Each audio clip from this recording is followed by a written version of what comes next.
today we're going to be diving into how to mix your low end in your mix. If you don't know me, my name is Tyson and I am a mixing and mastering engineer at Night Owl Music Group. Diving into mixing a low end, first volume balancing our kick and our bass, the two primary low end instruments. We're going to dive into EQ and compression for kick, and then also EQ and compression for the bass, and then blending the kick and bass with EQ. In order to get the perfect volume balance for the kick and the bass, we're going to be using the rule of 3. The rule of 3 decibels is if you increase something by 3 decibels, that is equivalent to doubling the sonic energy of that element. How do we use this to volume balance our kick and our bass? If our kick is, say, minus 3 decibels at the peak, then we add the bass, and then those two are 0 decibels. And if we remember our 8th grade algebra, therefore we can actually say that our kick and bass are equal power inside of the mix. So we're gonna use this to get the perfect balance between the kick and the bass, solo our kick, and then I'm going to bring it up until it is hitting minus 3 decibels on our mix bus over here.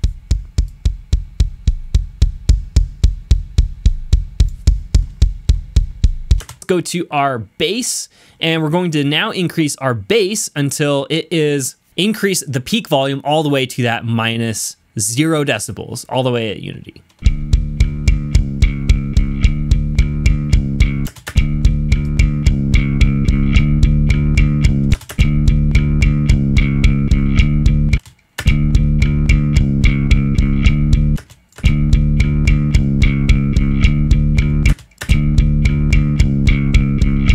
All right, so now our bass and our kick are the exact same volume. And so now we're gonna bring this down and we're going to slowly mix those two items into the mix.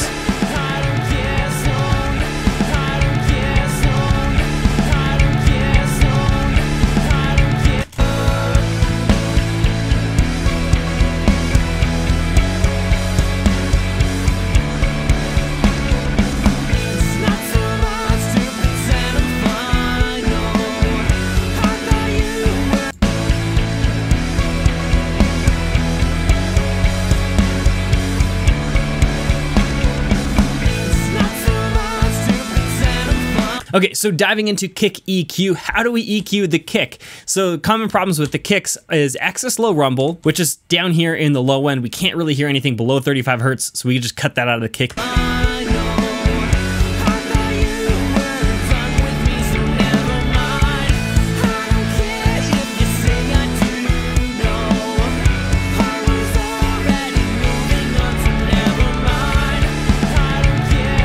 Okay, so the next problem that we have is mud in the kick. We really just don't need this at all in the kick because we're supporting the low end and also a little definition at the top.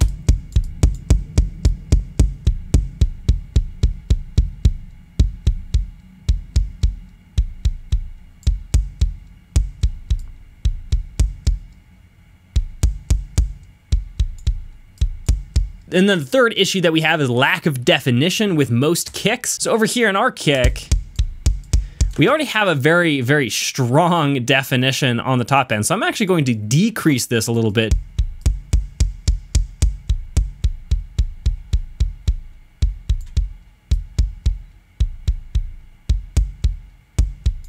All right, so let's gain stage this here really quick. Let's see what our gain is. So minus 23 without. Minus 22.5. So we got about 0.7 decibels. So here's before the EQ.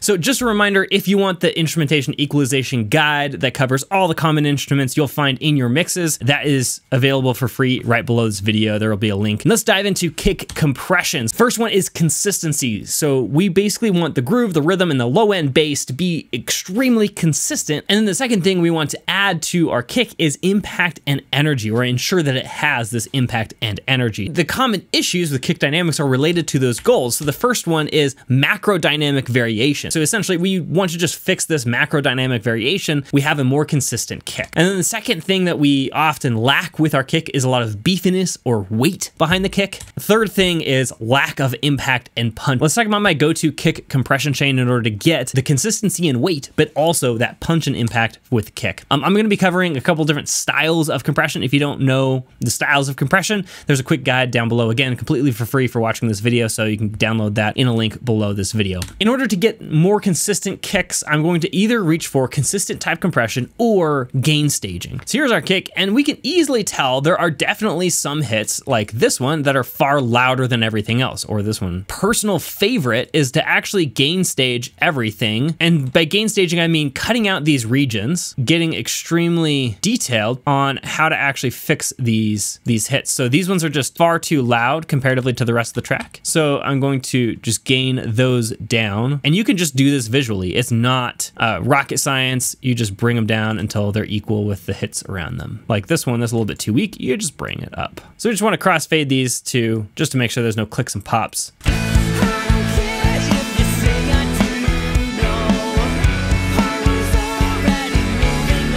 So now we just have a more consistent kick overall. Once we're here in this stage, are still not getting the consistency that we want, then we can add a consistent type compressor. And we want a very fast attack and a relatively slow release. We want to capture the entire note before we stop compressing. And I'm going to turn my knee down to 0 because I only want to capture those notes that are actually passing the threshold, that are actually too loud. And then I'm going to turn my ratio up to about 3:1, which is a good starting point for this type of compression.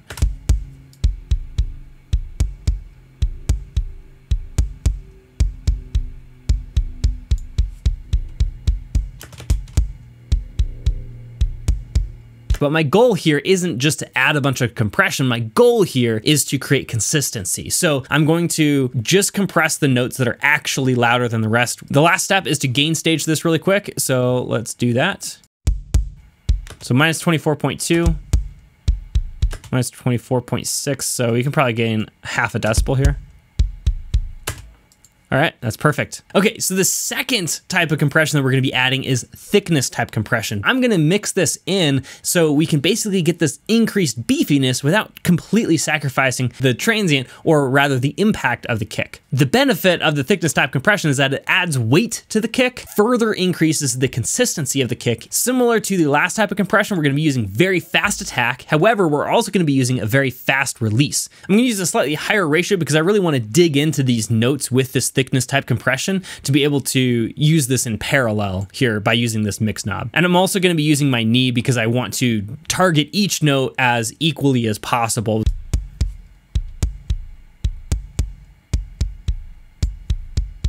Now we're going to mix this back in 50% after we gain stage this without compression. So we're at minus 23.3. Here's width. So minus 23.3 minus 27 is 3.5.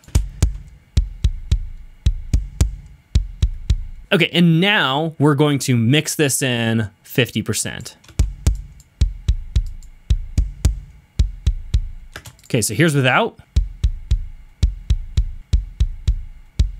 So we're almost done. The last one we need to do is punchy type compression to increase that transient from the kick. This time I'm actually going to move my knee up relatively high. So I'm gonna leave it at that 0.7 in order to grab each transient. Also, I want to make sure that the transient is equally boosted for each note. So our attack is going to be relatively long. So I'm gonna start at 50. I'm probably gonna move this a little bit faster. So kick transients are always gonna be between 10 and 30 milliseconds. We're pretty safe with 50, but we can potentially go a little bit faster too, just to make sure we're capturing that tail, pushing the tail down, and allowing that transient to pass through without being compressed. 100 milliseconds could be a long release for a kick because the tail is so short. Now let's dial this in. I'm gonna use the 3:1 ratio. We're gonna be getting about 3 decibels of gain reduction here.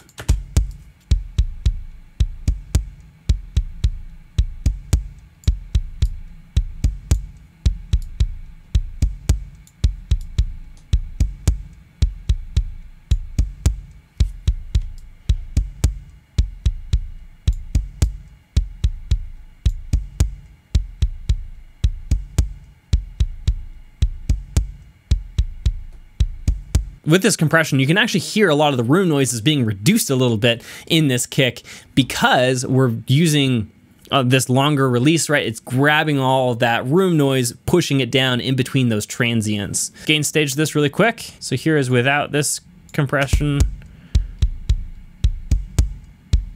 So minus 23.5.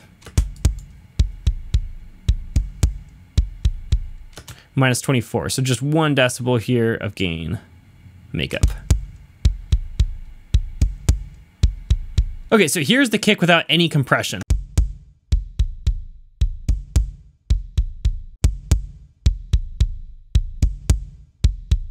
In the context of the mix, here's without.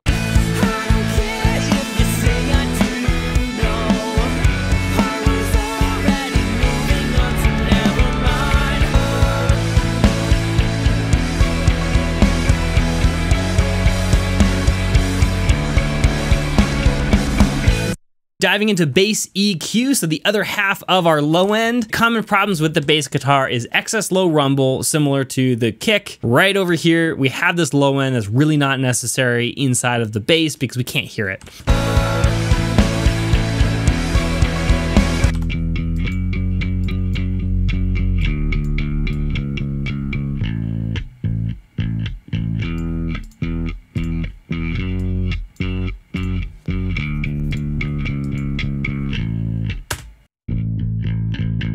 Okay, so the second problem that we have with our bass guitar is getting lost in the mix, which is due to a lack of body.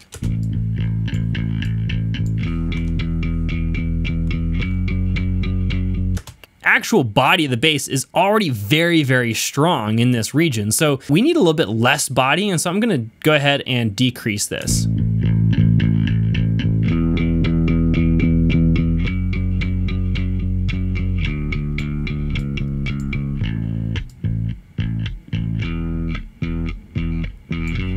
Okay, and then the last issue that we have with the bass guitar is no definition, which comes from this 1 to 3K range in the bass. This bass already has a lot of definition, so I don't think a massive boost is necessary, but we'll definitely need a little bit extra.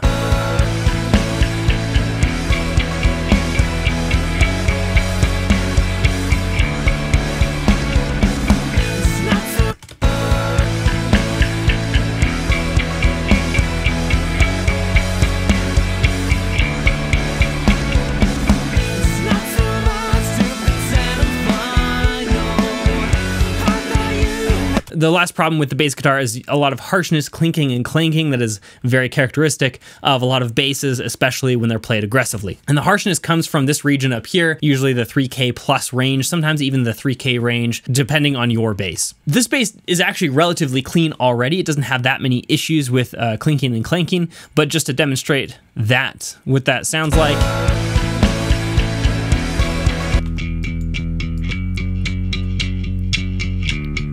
I'm just gonna do a very gentle slope here just to cut off any of that top end that's just not needed.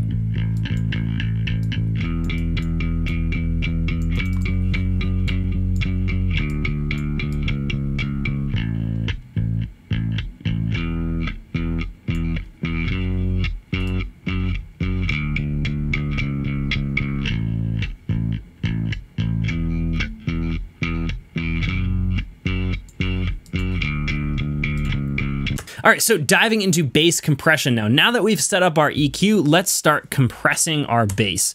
So the first thing that we need to cover is bass dynamic goals.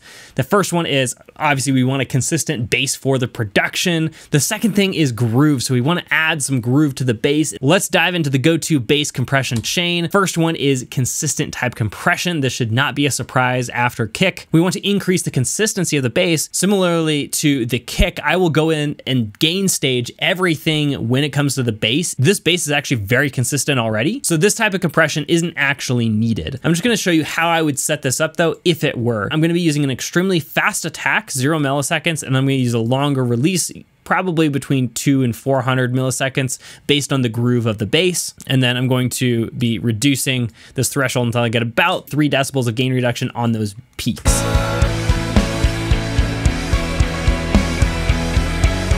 If your bass is inconsistent, this is the first thing I would reach for after gain staging.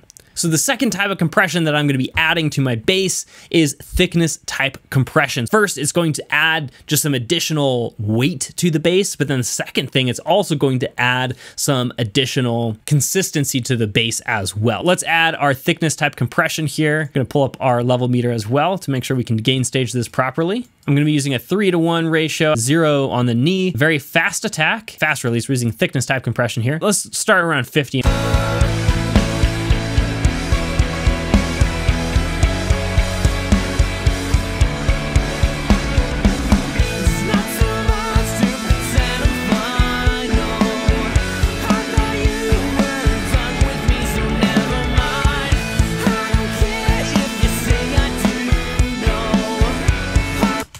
Okay, and so I'm being very aggressive with this. Again, similar to the kick, I'm planning on using this in parallel. I'm gonna back this mix knob off here eventually. But before I do that, let's gain stage it. Okay, so we have minus 31.6 with the compression. We have minus 26 basically, so 31, 26 is 5. There we go. So now our bass is ultra consistent. We're gonna back that off to about 50% mix.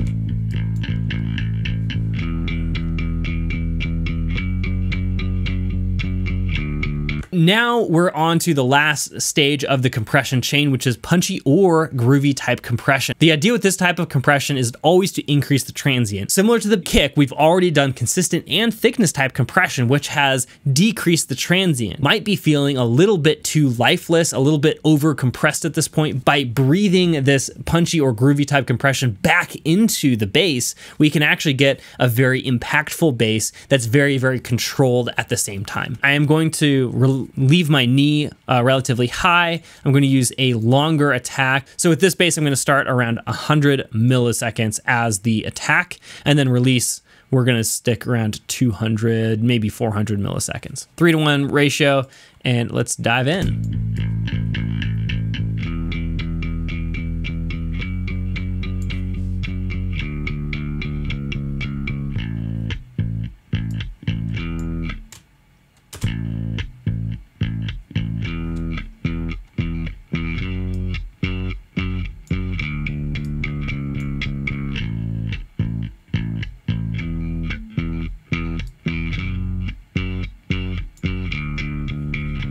Just listen to those staccato notes without compression, and then I'm gonna add it in. Feel just how much more impact those notes make.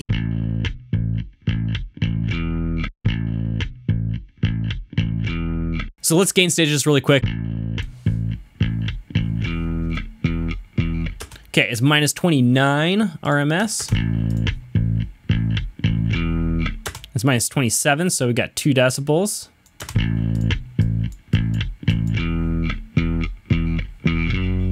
And that bass is sounding real good to me.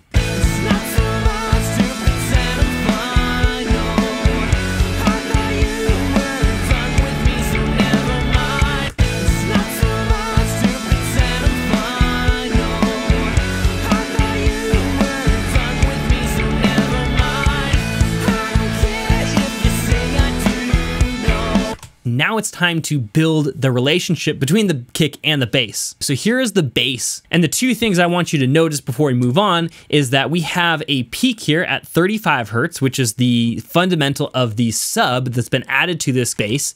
And then secondly, this 70 to 100 Hertz range, where this is the true fundamental of the bass itself. On the kick side, we have a fundamental right at 57 Hertz. When we overlap these two, here's the relationship that's being built currently between these two instruments. The bass is poking out primarily in the kind of mid-range and then also this definition area around the 2K range. Kick is primarily living in the low end, so the 57 Hertz range, and then also the high end around the 8 kilohertz range. And then this area in the middle is just those shared frequencies that both of them are covering. The concept here to remember is masking. When items are basically equal power in any one frequency range, we don't hear either one of these elements. We don't hear the kick or the bass. There's masking going on in the fundamental of the sub. There's masking going on in the fundamental of the bass. And then also in that mid-range, this is less of an issue, the mid-range, the 5 to 1K, because neither element is very strong there. There are other elements in the mix that are really living in that area, so I'm less concerned about that.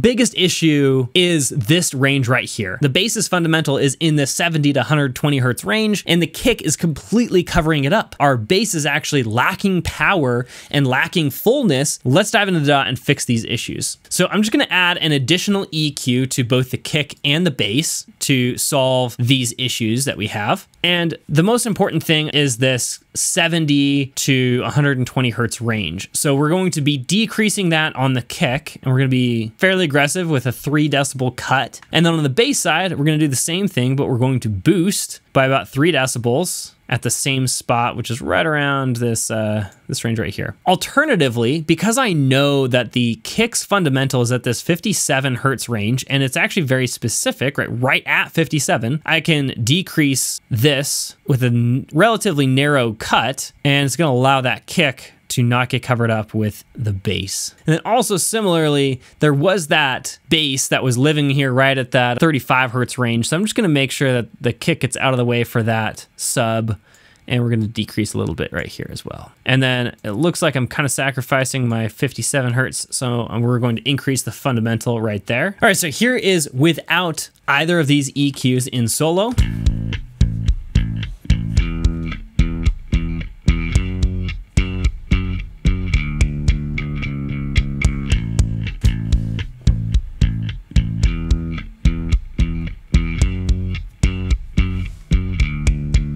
So both of these elements after this move are actually enhanced, and we're actually built in a little bit of additional headroom inside of our mix to ultimately have a bigger, fatter, and more powerful sounding low end. All right, so here's without low end mixing.